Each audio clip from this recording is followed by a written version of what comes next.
Pessoal, então eu tô de volta e agora eu vou gravar a parte 2, né, do testemunho, do meu relato, porque a parte 1 foi um pouquinho difícil de gravar, mas o que acontece?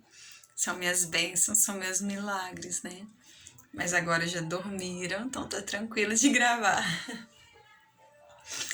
Então, voltando lá, eu tinha dito, né, sobre o meu menino, meu pequenininho, que eu perdi e ele nasceu chamado natimorto, como eu disse, no dia 25 de março de 2014, e ele nasceu quando ele completou 23 semanas.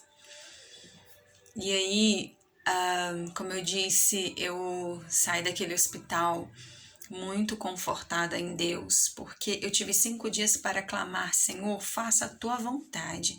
A minha é de presenciar o milagre da vida. A minha vontade é de que o Senhor muda toda a situação, feche essa bolsa aí, confunda os médicos. Ou mesmo que ele nasça, mas nasça vivo, confundindo a medicina, nasça bem, nasça saudável, não precise de nenhuma intervenção cirúrgica. Eu dizia assim para o Senhor, mas eu dizia: esta é a minha vontade, todavia que prevaleça a do Senhor. Então, quando aconteceu, eu estava assim, tranquila, ao ponto de que eu tinha certeza que aquela era a resposta de Deus das minhas orações. Tanto que a primeira ligação que eu fiz naquele dia foi para o meu pastor e a minha pastora. Pastor Moza, pastor Eudaci, hoje estão na glória, né? Foi a primeira ligação que eu fiz e eu disse exatamente essas palavras. Suspirei e disse: Deus me deu e Deus levou. Bendito seja o nome do Senhor. Então foi assim, gente, é muito difícil, só quem passa por isso para saber, porque depois de algumas horas, um dia ou dois, o meu seio entendeu que eu tinha um filho, ele começou a encher de leite, ele encheu muito e é muito difícil dar assim um nó na garganta de lembrar, porque você voltar do hospital com o braço vazio é muito difícil. E passar por essa situação, então, sabe, na qual o seu corpo entende que você tem alguém para amamentar porque nasceu de você, mas na verdade eu não tenho, né? Meu peito empedrou, deu febre, ficou muito vermelho. Foi muito difícil, gente. Foram alguns dias com o peito naquela situação, até que ele foi derramando e expulsando todo o leite, e assim ele foi secando. É muito difícil você guardar resguardo de uma criança, guardar ali um período de recuperação, ou ter tido uma criança e a criança não está no quarto com você. É muito difícil. Mas Deus, na sua infinita misericórdia e bondade, Ele nos deu Consolador e Ele é o socorro bem presente na hora da angústia.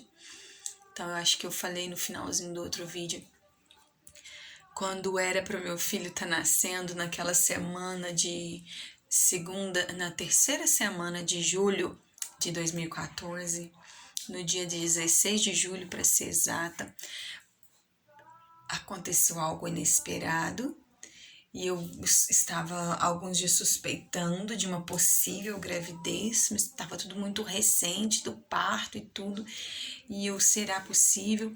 E naquele dia, do dia 16 de julho, eu fiz o teste de gravidez e deu positivo. Eu lembro que na época eu fiquei desesperada, não porque eu não quisesse aquela criança, mas pelo medo, mesmo que a minha fé sempre esteve alicerçada em Deus, Era um medo muito grande de passar por tudo aquilo de novo, ver o sofrimento do meu filho, o sofrimento de todo mundo que, né, que tá junto, que tá presente, da minha mãe, da minha cunhada que me levou em viagem naquela época para o hospital. Então, assim, aquele desespero na minha alma. Eu lembro que fui conversar com essa pastora, a pastora Ildaci, e disse: eu tô desesperada porque eu tô com um teste positivo aqui. E ela falou: não, calma, isso é a resposta de Deus. E ali eu gerei Luísa. Luísa é um milagre de Deus, ela sempre foi, eu profetizava desde o ventre. E não foi uma gravidez simples ou fácil, houve levantes e o inimigo não queria me deixar tomar posse da minha bênção por nada. Eu precisei sofrer uma intervenção porque, tipo, eu comecei a fazer pré-natal na cidade de Belo Horizonte por causa de tudo que eu tinha passado.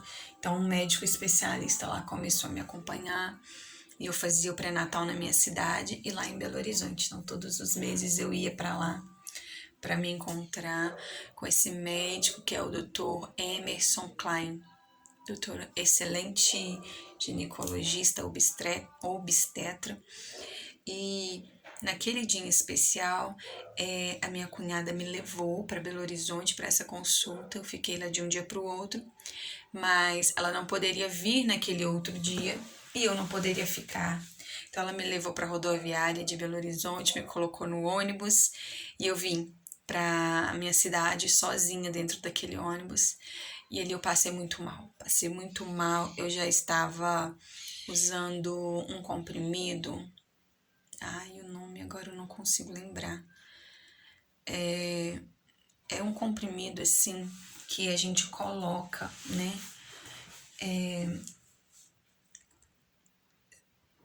Não sei se é de hormônio, enfim, eu me esqueci, mas a gente coloca, né, na vagina e ele é para segurar a criança, porque eu já estava tendo alguns sangramentos. Então, passei quase que a gravidez toda com um pouco de sangramento, sempre mais quieta, mais em repouso, e nasceu Luísa, meu milagre. Nasceu prematura, de 36 semanas, parto normal, totalmente normal, e foi para a glória de Deus. Ela não precisou de nenhuma ajuda, nem para respirar, nem nada. E aí, hoje, dia 20 de fevereiro de 2021, a Luísa, meu milagre, completou 6 anos de idade, porque ela nasceu em 2015, um mês antes do aniversário de morte do meu outro filho. Então, assim, a data do aniversário e morte dele, que seria 25 de março de 2015, seria muito... Eu imagino que seria uma data muito difícil para mim, mas Deus já tinha me dado consolo. Eu passei aquela data com meu colo cheio, preenchido pelo aquele pacotinho, pela aquela coisa mais linda, mais fofa do mundo. E só para resumir, de 2013 até agora, né? Eu tive seis testes positivos. Eu tive 6 testes positivos. Então, eu engravidei 6 vezes. Dessas 6 vezes, um caso hoje eu contei pra vocês, que foi do meu filho, que chamado Natimorto, chamado pelos médicos, pra mim é o meu Heitor, minha estrelinha, meu anjo. E aí, eu tive mais outros 2 bebês que eu não os tenho hoje mais. Foram os chamados abortos espontâneos. Entre 7 e 9 semanas eu sangrava até perdê-los.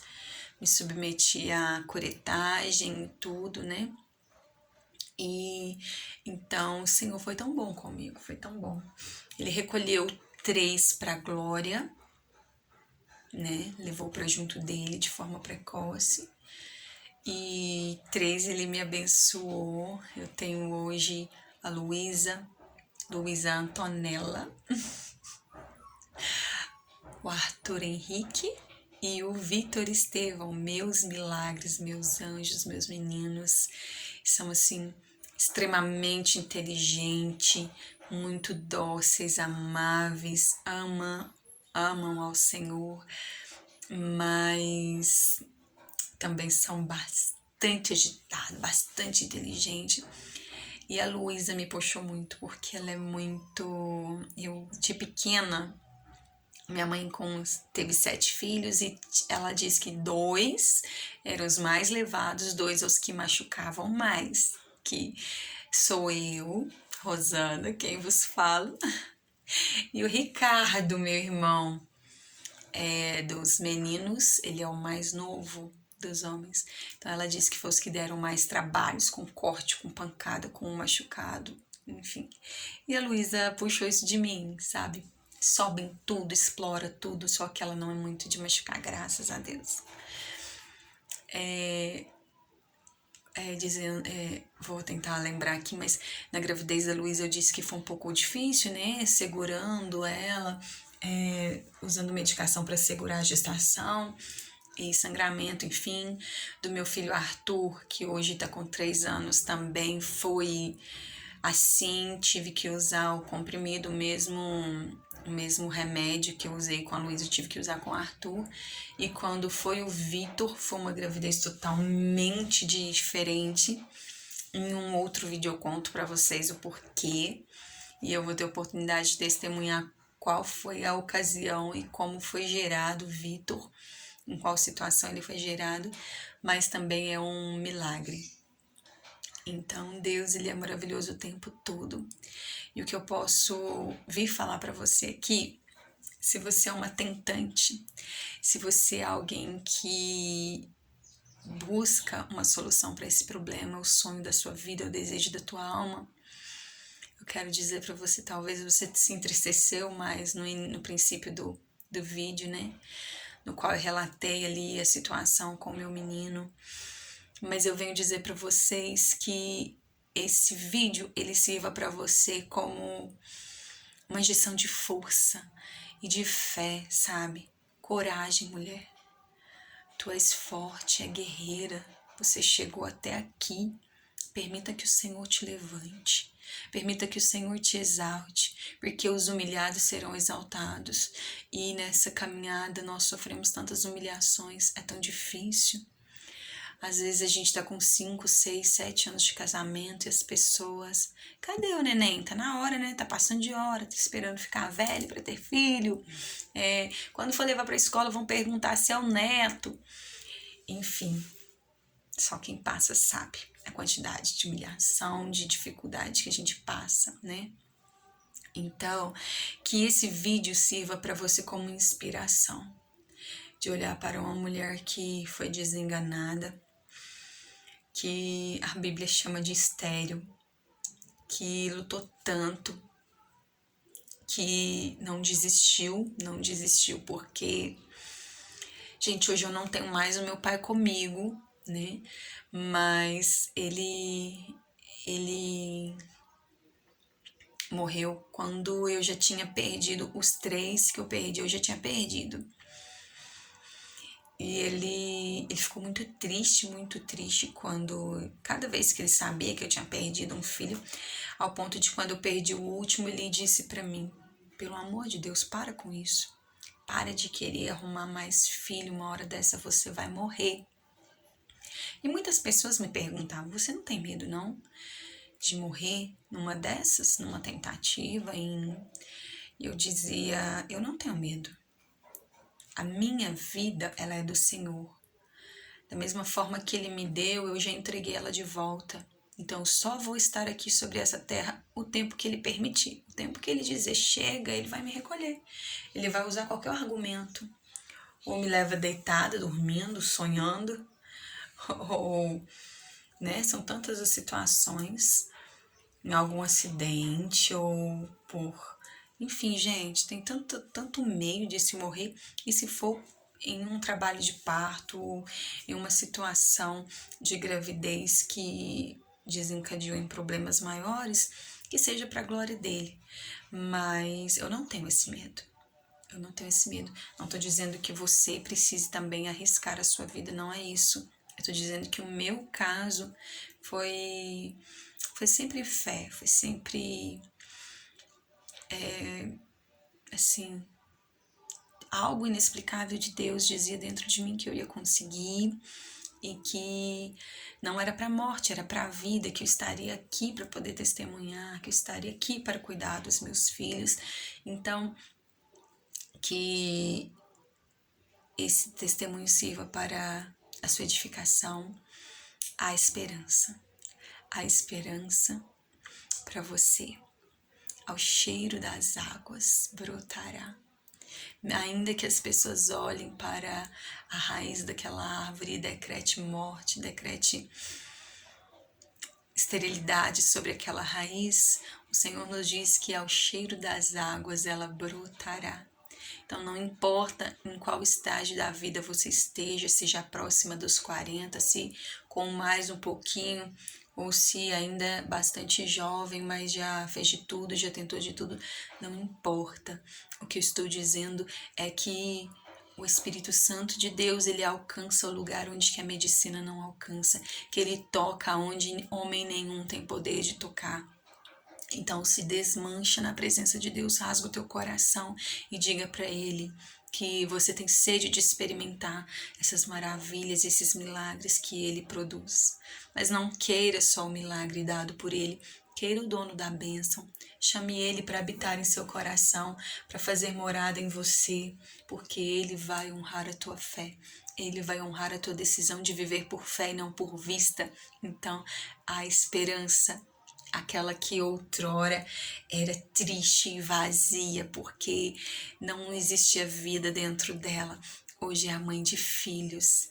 E a propósito, eu quero deixar aqui rapidinho registrado, Deus usou um grande homem de Deus para orar e ministrar acerca da esterilidade quando ninguém sabia dessa história. Ninguém sabia dessa história. E aquele homem foi usado por Deus para orar por mim, pela minha vida, e eu tenho muita gratidão. Claro que é primeiramente a Deus, mas também aquela pessoa que estava ali naquele momento em que Deus queria usá-lo, e aquela pessoa se dispôs, né, a ser um canal de bênção na mão de Deus. Aquela pessoa orou. Quando eu cheguei em casa, eu pedi que o Senhor me confirmasse. E o que aconteceu? Quando eu cheguei em casa, ao colocar a Bíblia no sofá, ela ficou aberta e eu fui ler. Ela caiu no Salmo 128. E um versículo em especial saltou aos meus olhos e cravou dentro do meu coração. Aquele versículo dizia: a tua mulher no interior da tua casa será como a videira frutífera, e os teus filhos como os rebentos da oliveira em volta da tua mesa. Eu chego a ficar emocionada quando eu me lembro disso, porque, gente, quem tem esse sonho sabe o quanto uma casa é morta sem criança. Como a casa é vazia, cada cantinho da casa, a casa parecia tão gigante. Sentar para comer, você e seu esposo, sentados sozinhos, às vezes sem assunto. E de repente, o Senhor disse para mim: não vamos ser mais só eu e meu marido sentados à mesa. Vamos ser eu, meu marido e os meus filhos. E a promessa é que eles seriam muitos, porque eles seriam como os rebentos da oliveira em volta da minha mesa. É maravilhoso. E eu tomei posse daquela palavra e nunca mais abri mão da palavra que Deus tinha dito. E hoje nós estamos aqui para a glória do Senhor, vivendo para a glória e louvor dele, e dizendo a esperança. Por isso eu quero cantar um trechinho só desse versículo, desse louvor, né, que é o versículo. E ele diz: a esperança para a árvore cortada, novamente crescerá ao cheiro das águas, e se caso envelheceu na terra sua raiz, ou se o seu tronco morreu, ouça a voz de Deus que diz: ainda há esperança e a alegria vai chegar, e tudo novamente irá voltar ao seu lugar. E você vai dizer: eu fui uma árvore cortada, mas ao cheiro das águas vi minha vida a Deus restaurar. Glória a Deus. Então é isso, permita que Deus restaure a sua casa, a sua vida, os seus sonhos, os seus propósitos, porque Ele é infinitamente maior do que tudo quanto pedimos ou pensamos. Tá bom? Que o Senhor alcance o teu coração com esta palavra.